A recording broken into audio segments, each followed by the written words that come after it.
तर शेतकरी मित्रांनो, आपल्या स्वयंभू ऑर्गॅनिक फार्म शेती जोड व्यवसाय या यूट्यूब चॅनलच्या माध्यमातून आपल्या ग्रामीण भागात शेतीला जोड व्यवसाय म्हणून ज्या ज्या अडीअडचणी आणि त्याच्यामधून त्यांनी काय केलं यासाठी आपण नक्कीच युवा तरुणांना मार्गदर्शन करण्यासाठी आपण या ग्रामीण भागातले व्हिडिओ बनतो. तर आज आपण आलेलो आहोत म्हाताळ येथे. तर मामा, तुमचं पूर्ण नाव काय म्हणले? माझं नाव रयाजी बगाजी शिंदे, शिंदे, राहणार म्हाताळा, राहणार म्हातारा, तालुका हातगाव, जिल्हा नांदेड. जिल्हा नांदेड. तर मला सांगा मामा, तुम्ही म्हणजे जनावर कधीपासून बाळगता, म्हणजे दुग्ध व्यवसाय कधीपासून करता? दुग्ध व्यवसायाकडे कमीत कमी 8 वर्षापासून वळलेले आहे. 8 वर्षापासून. 8 वर्षापासून. आणि तुम्हाला इथं जमीन किती आहे? इथं जमीन फक्त माझ्याकडे 2 एकर आहे. इथं हदीत 2 एकर. बरं बरं. तर मला सांगा, आता ही या गायकडे ही जी गाय आहे जर्सी, ही आता म्हणजे गाभण आहे का दूध देते? आता ही गाय गाभण आहे. गाभण आहे. हा, आता हिला 4 मेला 3 वर्ष पूर्ण होते. 4 मेला 3 वर्ष पूर्ण. 3 वर्ष म्हणजे ही कारोड होती, कारोड आणली होती का? नाही, हिची गाय आपल्याकडे एचएफच होती. एचएफ माय. हा, तिच्यापासून हिचा जन्म झालेला. बर. ती तिचं दूध हे केल्यानंतर, हिला ठेवल्यानंतर ती विकली समजा. ती विकली. हा, तुम्ही स्वतः एकटे बघता नाही? पूर्ण. आणि ही मसड मामा? ही मसड गेल्या वर्षी 75,000 रुपयाला आणली होती. 23 ऑक्टोबरला. 75,000ला? 75,000. आणि म्हणजे खाली आणली होती का गाभण आणली? नाही, गाभण विलेली. हा, ही विलेली हिचं हे वगार आहे. हिला जवळपास 11 महिने झाले. 11 महिने. तर ज्यावेळेस तुम्ही आणली होती त्यावेळेस किती दूध देत होती? आणि त्यावेळेस आम्हाला 4 लिटर दूध दिलं होतं. 4 लिटर एका टायमाला? 4 लिटर.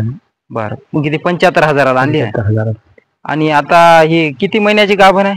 आता याची म्हणजे 9 महिने पूर्ण. आता समजा आता उद्यापासून 10वा महिना सुरू लागणार. 10वा महिना. बरं. गाभण गेल्यानंतर जवळपास 6 महिने दूध दिले. गाभण झाल्यावर 6 महिने. 6 महिने.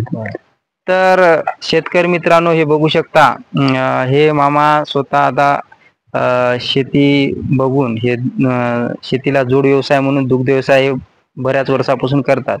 तर हे बघू शकता, या मसडीला यांनी आता आपला उडीद आहे, उडदाचं गाड खायला टाकलेलं आहे. आणि चारा नियोजन तुमचं कुठं आहे? चारा नियोजन म्हणजे हा समोरचा जागा लावलेला गजरा.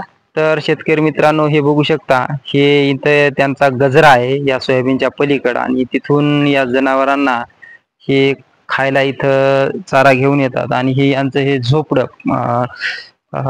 या झोपड्याला किती वर्ष झाली असतील मामा बांधून? ह्याला जवळपास 2010 मध्ये बांधलेला आहे. 2010 मध्ये, म्हणजे आज 14 वर्ष व्हायले कंप्लीट याला. कारण शेतकरी मित्रांनो, हे बघू शकता, पूर्वी जे झोपडे बांधायचे ते आपल्या घरापेक्षाही मजबूत, किती वारा पाऊस येऊ अशी त्याची बांधणी राहायची. त्या काळातले हे बांधकाम आहे. म्हणजे त्या काळात हे गोठा, अशा गोठ्या पद्धती राहायची. आणि या गोठ्यामध्ये बघू शकता, हे इथं कुटारासाठी हे बघू शकता गोठा मधातून कशा प्रकारे येळूच्या साह्याने केलेला आहे. आणि इथं यांचं कुटार होतं. आता सोयाबीनचं कुटार आल्यामुळं कुटार संपत आलेलं आहे. हे कडबा बघू शकता. आणि ते हिरवा चारा. तर अशा प्रकारे पण कमी खर्चामध्ये दुग्ध व्यवसाय करता येतो. आणि एक सांगा मामा, आता तुम्हाला मुलं किती आहेत? मुलं माझ्याला 2 आहेत. 2 मुलं. ते काय करतात? एक मोठा ग्रामसेवक आहे. हा, ग्रामसेवक आहेत. आणि एक लहान आता हे दुग्ध व्यवसायच करतो तो पण.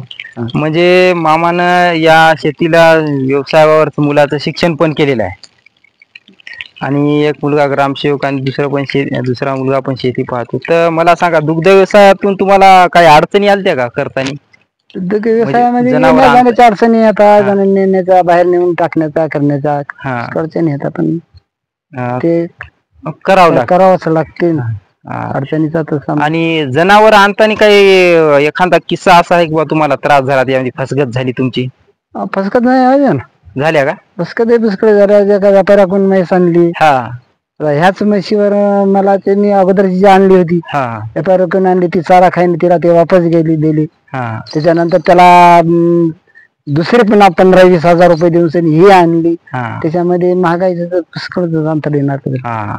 पण तुम्ही समजा हार मानली नाही, मग आपण शेवटी हार मानले तर करणार काय? शेवटी आपल्याकडे पर्याय नाही ना, शेवटी करावंच लागणार आहे. बरोबर आहे. तर शेतकरी मित्रांनो बघू शकता, व्यापाऱ्याकडून याच्याकडून आपली बरीच फसगत होऊ शकते. त्यासाठी वेळोवेळी आपल्याला थोडंसं सावध राहावं लागतं.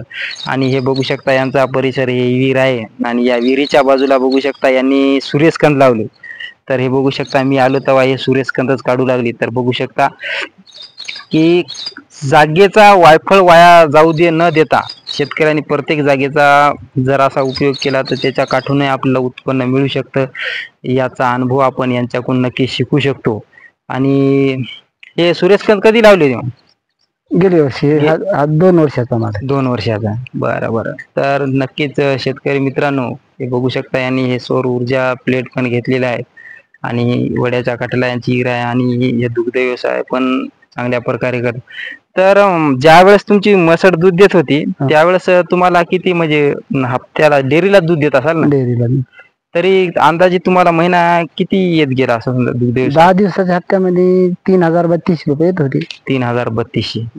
तर ते जे पैसे यायचे, तर या उत्पन्नापेक्षा तुमचा खर्च त्याच्यावर धकायचा का? अवांतर खर्च धकू शकत नाही. तर शेतकरी मित्रांनो नक्कीच आपलं उत्पन्न बाजूला ठेवून अशा प्रकारे हे बघू शकता, या अनुभवातून आपल्याला सांगत आहेत की दुग्ध व्यवसाय नक्कीच आपल्याला तरुणांना परवडू शकतो. आणि कमी खर्चात असा करण्याचा प्रयत्न करा. जास्त मोठाले शेड बीड बांधून पैसा इन्व्हेस्टमेंट करू नका. कमी खर्चामध्ये करण्याचा प्रयत्न करा. आणि हेच आपलं स्वयंभू ऑर्गॅनिक फार्म शेती जोडसा या यूट्यूब चॅनलच्या माध्यमातून आपण तुम्हाला सांगण्याचा प्रयत्न करत आहोत. आणि नक्कीच आपल्या चॅनल कोण नवीन असाल तर चॅनलला सबस्क्राईब, व्हिडिओला लाईक करा. जय जवान जय किसान.